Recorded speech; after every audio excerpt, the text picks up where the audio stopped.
5. Being neighborly. "What in the world are you going to do now, Joe?" asked Meg, one snowy afternoon as her sister came tramping through the hall, in rubber boots, old sack and hood, with a broom in one hand and a shovel in the other. "Going out for exercise," answered Joe, with a mischievous twinkle in her eyes. "I should think 2 long walks this morning would have been enough. It's cold and dull out, and I advise you to stay warm and dry by the fire as I do," said Meg with a shiver. "Never take advice. Can't keep still all day, and not being a pussycat, I don't like to doze by the fire. I like adventures, and I'm going to find some." Meg went back to toast her feet and read Ivanhoe, and Joe began to dig paths with great energy. The snow was light, and with her broom she soon swept a path all round the garden, for Beth to walk in when the sun came out, and the invalid dolls needed air. Now the garden separated the Marches' house from that of Mr. Lawrence. Both stood in a suburb of the city, which was still country-like, with groves and lawns, large gardens and quiet streets. A low hedge parted the two estates. On one side was an old brown house, looking rather bare and shabby, robbed of the vines that in summer covered its walls, and the flowers which then surrounded it. On the other side was a stately stone mansion, plainly betokening every sort of comfort and luxury, from the big coach-house and well-kept grounds to the conservatory and the glimpses of lovely things one caught between the rich curtains. Yet it seemed a lonely, lifeless sort of house, for no children frolicked on the lawn, no motherly face ever smiled at the windows, and few people went in and out, except the old gentleman and his grandson. To Joe's lively fancy, this fine house seemed a kind of enchanted palace, full of splendors and delights which no one enjoyed. She had long wanted to behold these hidden glories, and to know the Lawrence boy, who looked as if he would like to be known, if he only knew how to begin.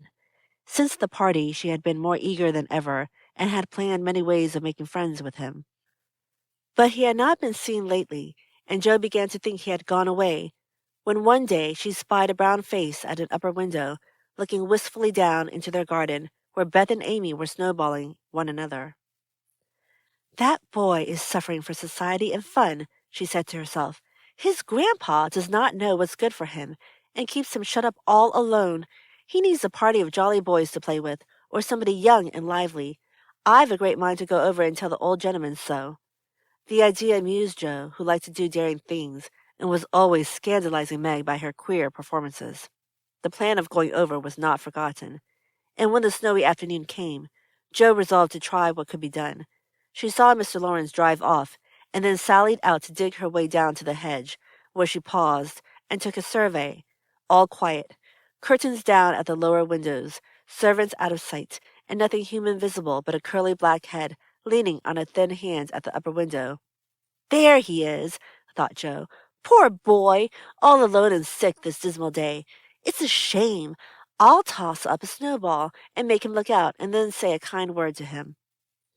Up went a handful of soft snow, and the head turned at once, showing a face which lost its listless look in a minute. As the big eyes brightened and the mouth began to smile, Joe nodded and laughed and flourished her broom as she called out, "How do you do? Are you sick?" Laurie opened the window and croaked out as hoarsely as a raven, "Better, thank you. I've had a bad cold and been shut up a week." "I'm sorry. What do you amuse yourself with?" "Nothing. It's as dull as tombs up here." "Don't you read?" "Not much. They won't let me." "Can't somebody read to you?" "Grandpa does, sometimes, but my books don't interest him, and I hate to ask Brooke all the time." "Have someone come and see you, then." "There isn't anyone I like to see. Boys make such a row, and my head is weak." "Isn't there some nice girl who'd read and amuse you? Girls are quiet and like to play nurse." "Don't know any." "You know us," began Joe, then laughed and stopped. "So I do. Will you come, please?" cried Laurie. "I'm not quiet and nice, but I'll come. If Mother will let me, I'll go ask her. Shut that window like a good boy and wait till I come." With that, Joe shouldered her broom and marched into the house, wondering what they would all say to her. Laurie was in a flutter of excitement at the idea of having company, and flew about to get ready. For, as Mrs. March said, he was a little gentleman, and did honor to the coming guest by brushing his curly pate, putting on a fresh collar, and trying to tidy up the room, which, in spite of half a dozen servants, was anything but neat. Presently there came a loud ring, then a decided voice asking for Mr. Lorry, and a surprised-looking servant came running up to announce a young lady. "All right, show her up. It's Miss Joe," said Laurie, going to the door of his little parlor to meet Joe, who appeared looking rosy and kind and quite at her ease, with a covered dish in one hand and Beth's 3 kittens in the other. "Here I am, bag and baggage," she said briskly. "Mother sent her love and was glad if I could do anything for you. Meg wanted me to bring some of her blancmange. She makes it very nicely, and Beth thought her cats would be comforting. I knew you'd laugh at them, but I couldn't refuse. She was so anxious to do something." It so happened that Beth's funny loan was just the thing, for in laughing over the kits, Laurie forgot his bashfulness and grew sociable at once. "That looks too pretty to eat," he said, smiling with pleasure, as Joe uncovered the dish and showed the blancmange, surrounded by a garland of green leaves and the scarlet flowers of Amy's pet geranium. "It isn't anything, only they all felt kindly and wanted to show it. Tell the girl to put it away for your tea. It's so simple you can eat it, and being soft, it will slip down without hurting your sore throat. What a cozy room this is." "It might be if it was kept nice, but the maids are lazy and I don't know how to make them mind. It worries me, though. I'll write it up in 2 minutes, for it only needs to have the hearth brushed. So, and the things made straight on the mantelpiece. So, and the books put here, and the bottles there, and your sofa turned from the light, and the pillows plumped up a bit. Now then, you're fixed." And so he was, for as she laughed and talked, Joe had whisked things into place and given quite a different air to the room. Laurie watched her in respectful silence, and when she beckoned him to his sofa, he sat down with a sigh of satisfaction, saying gracefully, "How kind you are! Yes, that's what it wanted. Now please take the big chair and let me do something to amuse my company." "No, I came to amuse you. Shall I read aloud?" And Joe looked affectionately toward some inviting books nearby. "Thank you, I've read all those, and if you don't mind, I'd rather talk," answered Laurie. "Not a bit. I'll talk all day if you'll only set me going. Beth says I never know when to stop." "Is Beth the rosy one who stays at home a good deal and sometimes goes out with a little basket?" asked Laurie with interest. "Yes, that's Beth. She's my girl, and a regular good one she is, too. The pretty one is Meg, and the curly-haired one is Amy, I believe. How did you find that out?" Laurie colored up but answered frankly, "Why, you see, I often hear you calling to one another, and when I'm alone up here, I can't help looking over at your house. You always seem to be having such good times. I beg your pardon for being so rude, but sometimes you forget to put down the curtain at the window where the flowers are, and when the lamps are lighted, it's like looking at a picture to see the fire, and you all round the table with your mother, her face is right opposite, and it looks so sweet behind the flowers, I can't help watching it. I haven't got any mother, you know." And Laurie poked the fire to hide a little twitching of the lips that he could not control. The solitary, hungry look in his eyes went straight to Joe's warm heart. She had been so simply taught that there was no nonsense in her head. And at 15, she was as innocent and frank as any child. Laurie was sick and lonely, and feeling how rich she was in home, love, and happiness, she gladly tried to share it with him. Her face was very friendly and her sharp voice unusually gentle as she said, "We'll never draw that curtain any more, and I give you leave to look as much as you like. I just wish, though, instead of peeping, you'd come over and see us. Mother is so splendid. She'd do you heaps of good. And Beth would sing to you, if I begged her to. And Amy would dance. Meg and I would make you laugh over funny stage properties, and we'd have jolly times. Wouldn't your grandpa let you?" "I think he would, if your mother asked him. He's very kind, though he does not look so, and he lets me do what I like pretty much, only he's afraid I might be a bother to strangers," began Laurie, brightening more and more. "We are not strangers, we are neighbors, and you needn't think you'd be a bother. We want to know you, and I've been trying to do it this ever so long. We haven't been here a great while, you know, but we have got an acquaintance with all our neighbors but you. You see, Grandpa lives among his books, and doesn't mind much what happens outside. Mr. Brooke, my tutor, doesn't stay here, you know, and I have no one to go about with me, so I just stop at home and get on as I can. That's bad. You ought to make an effort and go visiting everywhere you are asked. Then you'll have plenty of friends and pleasant places to go to. Never mind being bashful. It won't last long if you keep going. Laurie turned red again, but wasn't offended at being accused of bashfulness, for there was so much goodwill in Joe. It was impossible not to take her blunt speeches as kindly as they were meant. Do you like your school? Asked the boy, changing the subject, after a little pause during which he stared at the fire and Joe looked about her, well pleased. Don't go to school. I'm a businessman. Girl, I mean. I go to wait on my great aunt, and a dear cross old soul she is, too, answered Joe.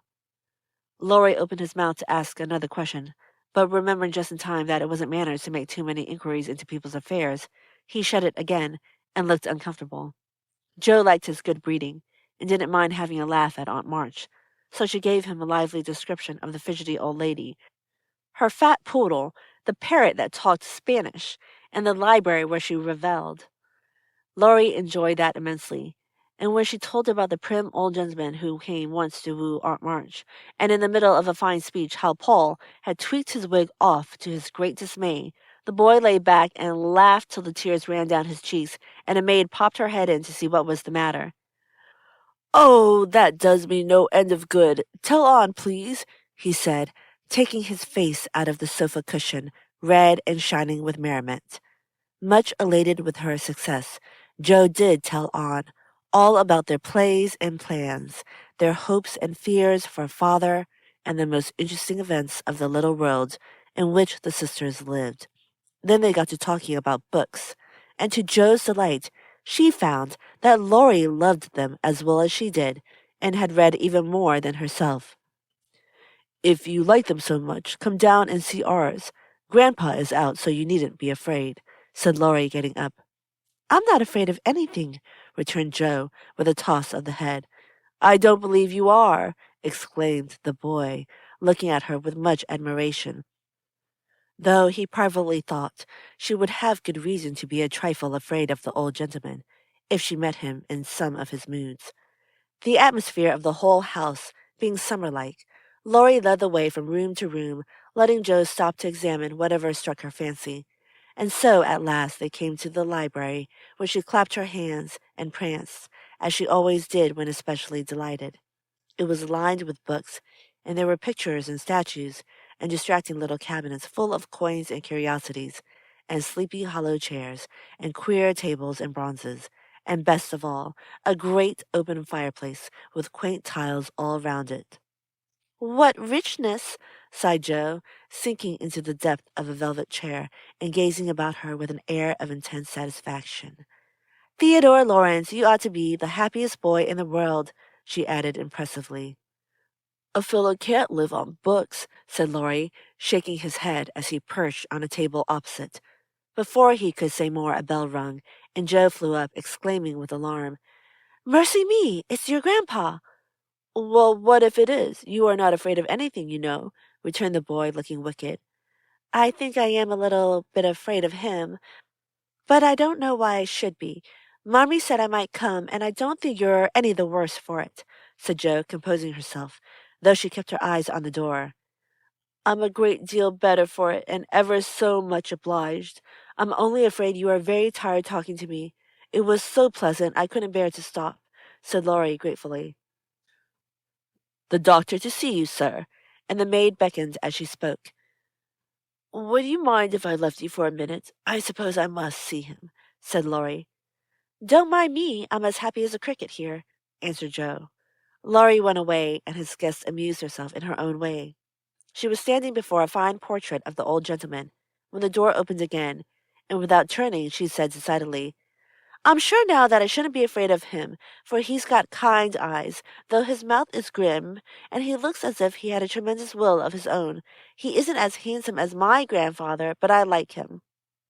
Thank you, ma'am, said a gruff voice behind her, and there, to her great dismay, stood old Mr. Lawrence. Poor Jo blushed till she couldn't blush any redder, and her heart began to beat uncomfortably fast as she thought what she had said.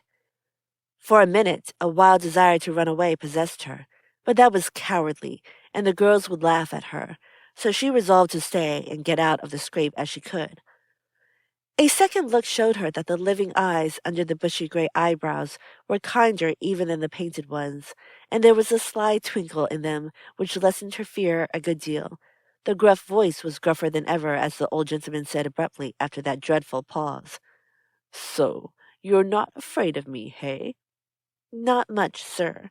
"And you don't think me as handsome as your grandfather?" "Not quite, sir."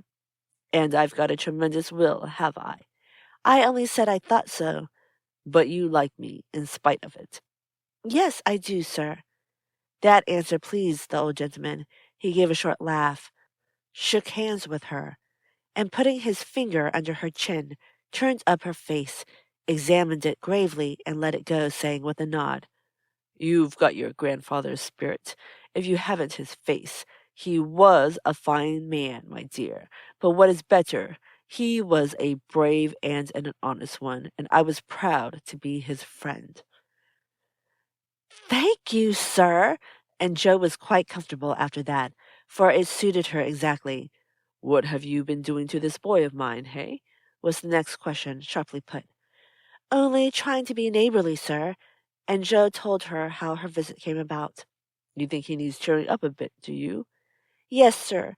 He seems a little lonely, and young folks would do him good, perhaps.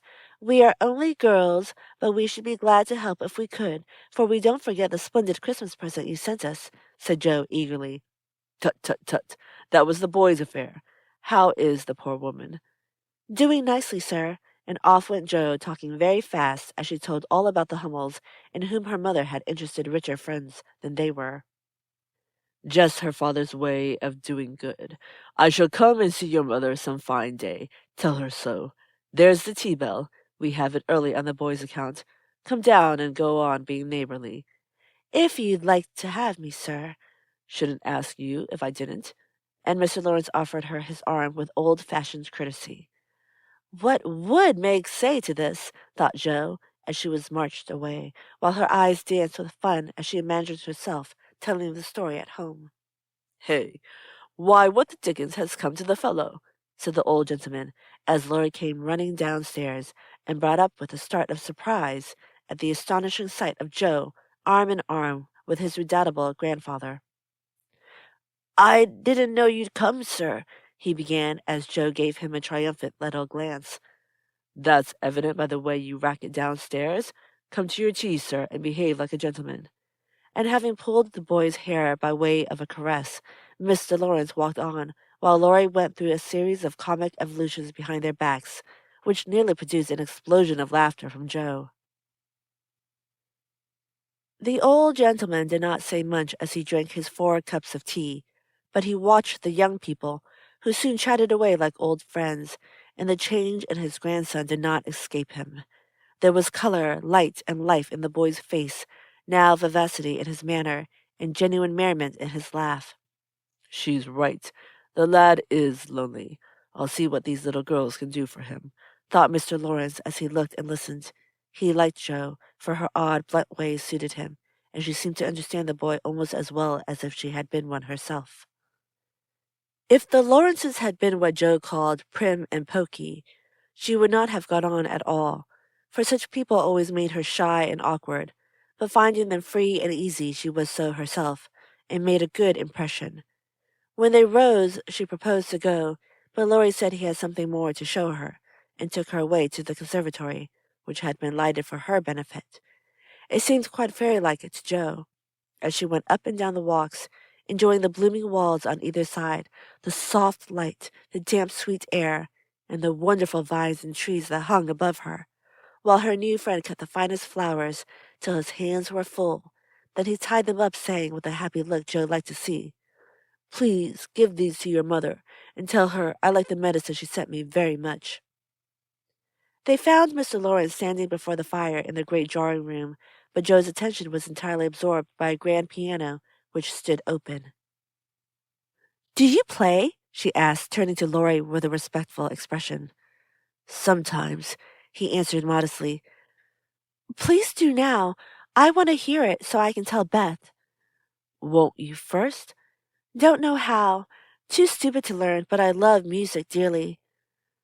So Laurie played and Joe listened, with her nose luxuriously buried in heliotrope and tea roses. Her respect and regard for the Lawrence boy increased very much, for he played remarkably well and didn't put on any airs. She wished Beth could hear him, but she did not say so, only praised him till he was quite abashed, and his grandfather came to the rescue. That will do. That will do, young lady. Too many sugar plums are not good for him. His music isn't bad, but I hope he will do as well in more important things. Going? Well, I'm much obliged to you, and I hope you'll come again. My respects to your mother. Good night, Dr. Joe. He shook hands kindly, but looked as if something did not please him. When they got into the hall, Joe asked Laurie if she had said something amiss. He shook his head. No, it was me. He doesn't like to hear me play. Why not? I'll tell you some day. John is going home with you, as I can't. No need of that. I am not a young lady, and it's only a step. Take care of yourself, won't you? Yes, but you will come again, I hope. If you promise to come and see us after you are well. I will. Good night, Laurie.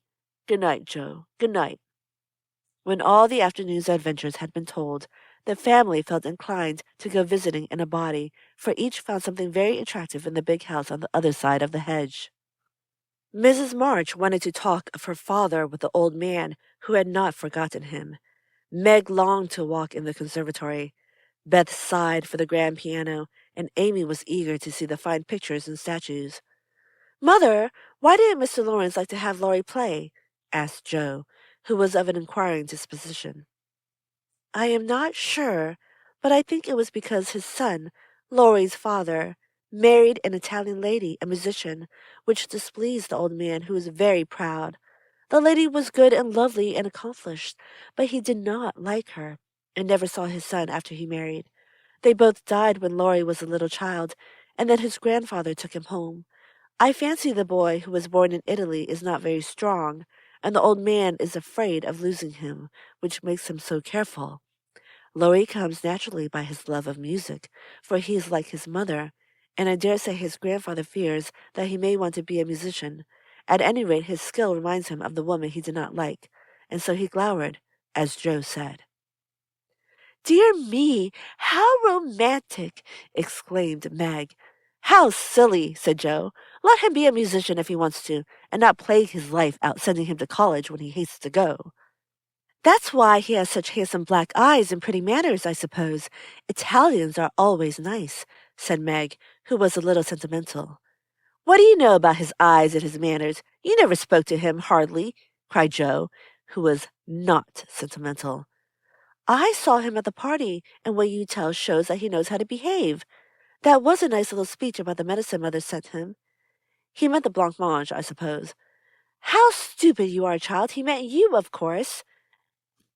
Did he? And Joe opened her eyes as if it had never occurred to her before.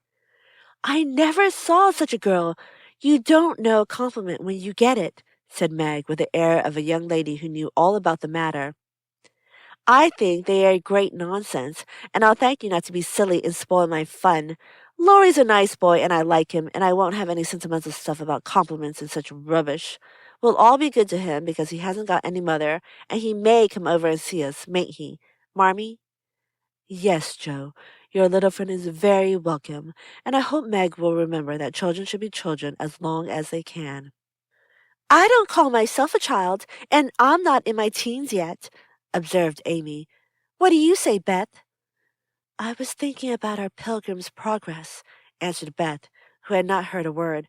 How we got out of the slough and through the wicket gate by resolving to be good, and up the steep hill by trying, and that maybe the house over there, full of splendid things, is going to be our Palace Beautiful. We have got to get by the lions first, said Joe, as if she rather liked the prospect.